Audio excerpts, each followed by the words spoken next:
我的其余分身均已沉睡，全力以赴进行，所有意识都集中于一体，命门所在。然而，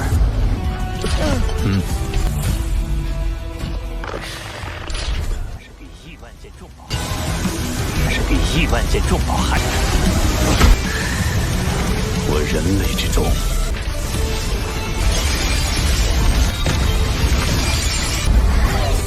体内世界。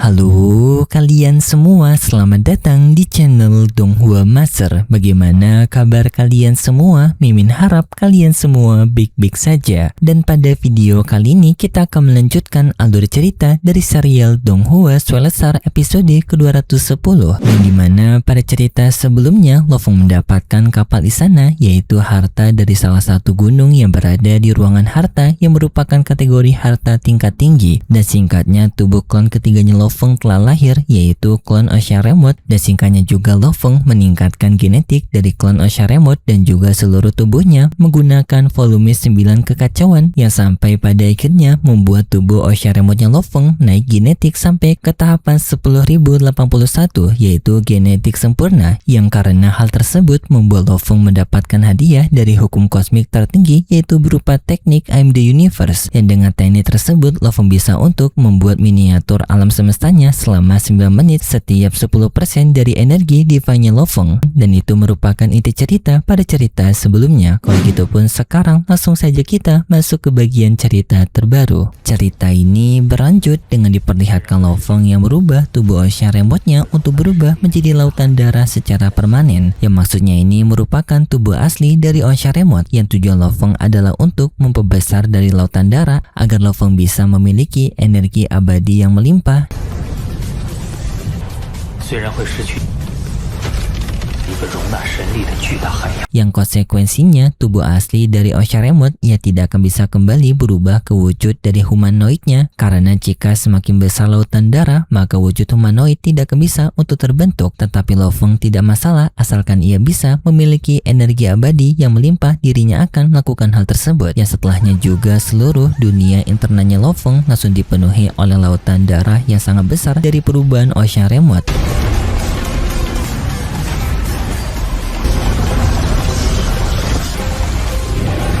Yang juga Lofeng secara bersamaan meningkatkan dunia internalnya Lofeng dengan monster tanduk emas yang menelan kristal alam semesta dan juga esensi logam. Jadi pada saat ini Lofeng melakukan peningkatan secara bersamaan, yaitu lautan darahnya dan juga dunia internalnya. Yang singkatnya pada akhirnya peningkatan dari dunia internal dan juga lautan darahnya Lofeng, yaitu lautan darah mencapai luas 1 miliar kilometer, sedangkan untuk dunia internalnya Lofeng sampai 1 triliun kilometer. Dan ini batas maksimal dari dunia internalnya Lofeng, dan kini Lofeng pun bersiap untuk naik terobosan ke ranah Undying. Setelahnya Lofeng memulai persiapan untuk terobosan ranah Undying-nya, yang di sini Lofeng langsung memfokuskan kesadarannya kepada satu tubuh saja, yaitu tubuh manusia. 我的其余分身均已沉睡，全力以赴进行，所有意识都集中于一体，命门所在。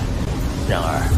Dengan tubuh lainnya berada di kondisi tertidur, Lofeng memulai tahapan pertama pada terobosannya, yaitu dengan Lofeng yang menghubungkan dirinya kepada hukum asal kosmik. Tetapi inti kehidupan Lofeng membendung dunia internal Lofeng dan juga hukum asal kosmik yang membuat hukum asal kosmik tidak bisa untuk masuk ke dalam dunia internalnya Lofeng. Dan di sini Lofeng menyadari jika dirinya ingin untuk menghubungkan antara dunia internal dan juga hukum asal kosmik, maka Lofeng harus menghancurkan penghalang di antara mereka. Yang Lofeng pun langsung mencoba untuk menghancurkan dinding penghalang dari dunia internalnya dengan Lofeng menggunakan teknik langkah ketiga dari diagram bintang, yang sekarang bentuk dewa binatangnya Lofeng juga telah sempurna. Lofeng pun melepaskan serangan secara bertubi-tubi ke arah dari dinding dunia internal tersebut, yang sampai memberikan retakan besar kepada dinding dunia internal tersebut. Tetapi sayangnya tidak sampai hancur, yang malah setelah itu dinding dunia internalnya Lofeng kembali pulih karena inti kehidupan Lofeng yang telah sangat kuat.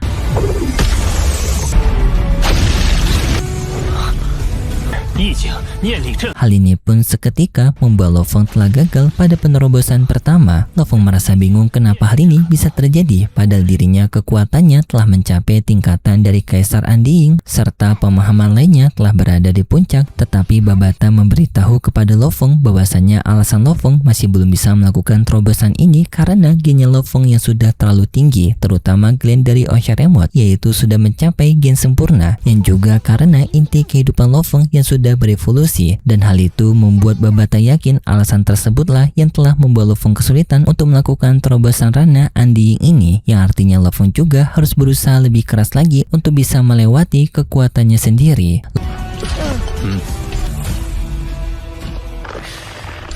Lo Feng khawatir apakah ini merupakan pertanda buruk bagi dirinya kalau dirinya akan bisa menerobos Andiing dalam waktu yang sangat lama, yang bahkan sampai 1 juta tahun lagi. Tetapi Lo Feng ia tidak mau menerima hal tersebut. Lo Feng pun langsung bertekad untuk meningkatkan langkah ketiga dari diagram bintangnya untuk bisa menjebol pertahanan dari dunia internalnya agar hukum asal bisa menyatu dengan Lo Feng. Lo Feng pun memulai menyempurnakan langkah ketiga dari diagram bintangnya, tetapi yang dalam proses ini memakan waktu yang sangat lama, dan bahkan 30.000 tahun Lo Feng telah lewati tetapi masih belum mendapatkan hasil. Apalagi selama pelatihan Lo Feng sudah mendengar desa-desus dari para pewaris lainnya yang membicarakan dirinya dan juga menghina dirinya karena Lo Feng yang masih belum menerobos ranah Andiing, dan juga Lo Feng yang telah dinyatakan menghilang dalam waktu yang lama karena pengasingan Lo Feng dalam pelatihannya. Dan karena gosipan tersebut membuat Lo Feng jadi sulit untuk berfokus dan sekaligus mengacaukan konsentrasinya Lo Feng, karena Lo Feng seolah-olah dibuat untuk terburu-buru menerobos Andiing agar dirinya tidak lagi menjadi bahan gosip. Karena Lo Feng yang sudah merasa cukup stres, Lo Feng pun memutuskan untuk melakukan penjajahan ke alam semesta sebagai bentuk refreshing dan juga pengamatan kepada alam semesta. Setelahnya Lo Feng pun melakukan penjajahan di alam semesta menggunakan kapal istananya, yang dalam proses perjalanan ini Lo Feng melakukan hal-hal di luar pertarungan, lebih ke arah eksperimen. 宇宙处处都蕴含着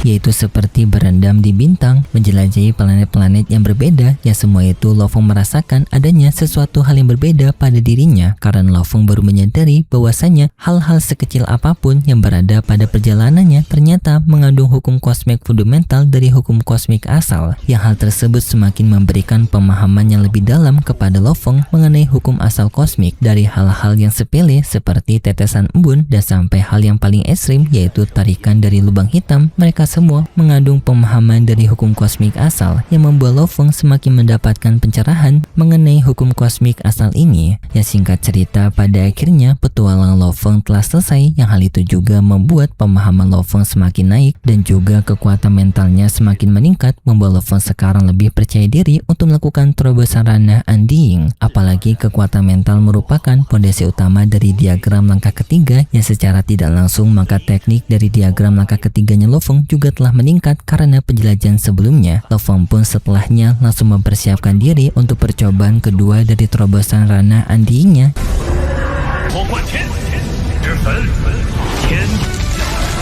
Yang dalam proses ini Lo Feng kembali mempersiapkan langkah ketiga dari diagram bintang yang telah sangat sempurna. Yang singkat cerita, percobaan Lo Feng kedua ini langsung berhasil dengan sangat manis, yang dimana Lo Feng bisa menghancurkan dinding dunia internalnya dengan hanya 1 kali serangan, yang setelahnya juga membuat dunia internalnya Lo Feng terhubung dengan hukum kosmik asal, yaitu hukum kosmik emas. Yang hal tersebut juga langsung disadari oleh penguasa kota Primal karena ia merasakan hukum kosmik logam dari sungai 1000 harta tiba-tiba menurun dengan sangat drastis, yang karena hal itu diserap oleh Lo Feng. Hal itu juga memberikan efek yang sangat besar pada terobosan ranahnya Lo Feng yang disadari oleh seluruh ras manusia yang berada di Primal City, dan mereka menyadari bahwasanya terobosan ranah tersebut berasal dari Lo Feng. Yang di sana juga Master kota Primal melihat pondasinya Lo Feng yang sangat kuat. Ia kagum karena pondasi seperti ini biasanya sebanding dengan ranah Universe Master tingkatan biasa, dan hal ini cukup mengejutkan karena Lo Feng sendiri baru menerobos ranah Andiing tetapi telah menimbulkan efek sebesar ini. Setelahnya semua tubuhnya Lo Feng mendapatkan evolusi besar pada terobosan ranah Andiing ini, yang dimana terdapat perubahan kepada tubuh klan Mosha dan juga tubuh tanduk emas.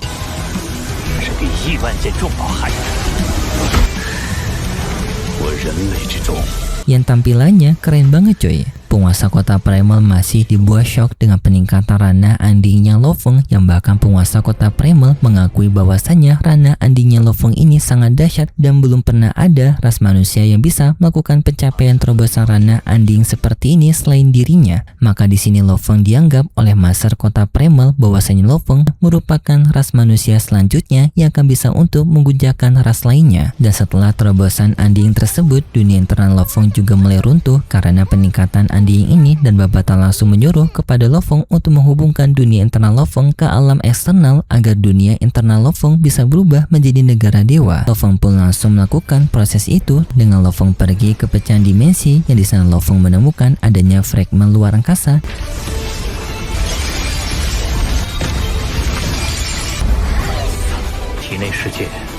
Dan Lo Feng pun langsung menyatukan fragmen luar angkasa itu dengan dunia internalnya, yang seketika membuat dunia internalnya Lo Feng yang awalnya berada di dalam tubuhnya Lo Feng kini telah berubah menjadi dunia nyata yang berada di alam semesta, yang disebut sebagai negara dewa ataupun kerajaan negara dewa, yang di sana juga Lo Feng membangun istananya sebagai bentuk dari pondasi kehidupannya. Dan Lo Feng juga menaruh tubuh asli dari Ocean ataupun lautan darah di dalam negara dewanya sebagai pondasi kedua dari kekuatan Lo Feng, karena lautan darah mengandung banyak kekuatan abadi, yang jika Lo Feng menggunakan seluruh kekuatan ini, maka tingkatan keabadian Lo Feng akan bisa menandingi ranah Universe Master, yang intinya selama negara dewanya Lo Feng tidak hancur dan juga selama Ocean Remote masih memiliki persediaan energi abadi yang melimpah, maka Lo Feng akan beneran menjadi abadi dan tidak bisa untuk dibunuh. Karena jika tubuhnya hancur, maka Ocean Remote akan bisa untuk membentuk kembali tubuh Lo Feng yang baru, dan kapasitas itu ditentukan oleh lautan darah Ocean Remote yang untungnya sekarang sudah sangat luas. Setelahnya Lo Feng menemui Master kota Primal dan juga Master kota Primal yang telah mengetahui Lo Feng telah mencapai ranah anding. Master kota Primal memperbolehkan kepada Lo Feng untuk membangun istananya di Pulau Guntur, yang lebih tepatnya berada di lokasi dari lereng gunung ataupun pertengahan gunung. Lo Feng menerima hal tersebut, yang langsung pun Lo Feng pergi ke tempat dari lereng gunung Pulau Guntur. Tetapi di tengah perjalanan Lo Feng menuju ke lereng gunung tersebut, para Universe Venerable yang melihat Lo Feng berada di sekitaran area lereng gunung membuat mereka kebingungan kenapa adanya anding yang berada di lereng gunung mereka. Dan di sana Babata juga memberitahu kepada Lo Feng bahwasanya lereng gunung ini merupakan rumah bagi ranah Universe Venerable, dan Lo Feng yang masih anding berada di lereng gunung ini, maka hal itu sangat wajar menimbulkan rasa penasaran bagi para ranah Universe Venerable lainnya. Master 9 Pedang menghampiri Lo Feng dan bertanya kepada Lo Feng kenapa Lo Feng berada di lereng gunung ini. Lo Feng menjawab langsung kalau ia ingin membangun istananya di sini karena Lo Feng yang telah mendapatkan izin dari penguasa kota Primal. Master 9 Pedang yang mendengar itu seketika ia tidak bisa untuk menghentikan Lo Feng, dan Master 9 Pedang memperbolehkan Lo Feng untuk melanjutkan pencariannya, dan setelahnya ia pergi meninggalkan Lo Feng. Dan para ranah Universe Venerable lainnya mereka langsung tidak suka atas keputusan ini karena Lo Feng yang telah mendapatkan hak istimewa yang tidak adil, yaitu anding masa diperbolehkan tinggal di lereng gunung. Singkat cerita, Lo Feng pun berpindah tempat bersama dengan gurunya di dunia virtual kemuliaan di sekolah Dewa Leluhur.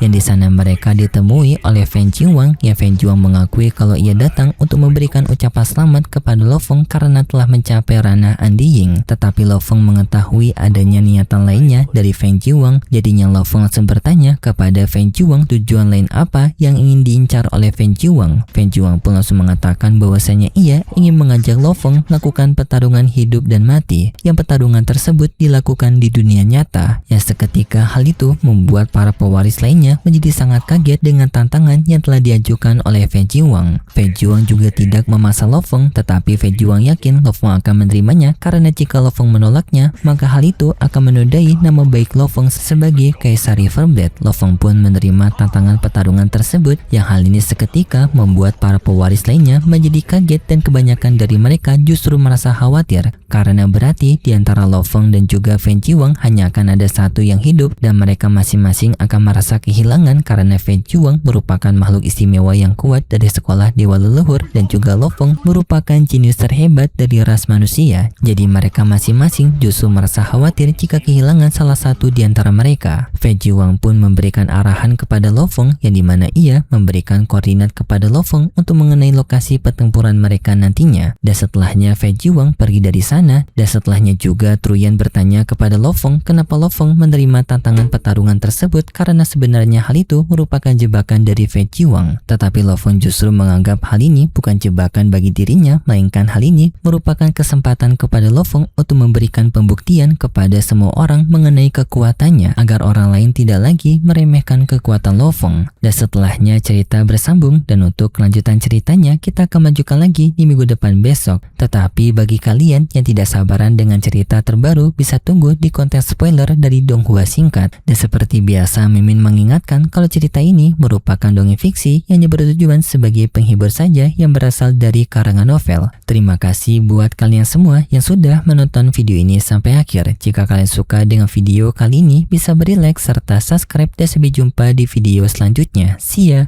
我的其余分身均已沉睡，全力以赴进行，所有意识都集中于一体，命门所在。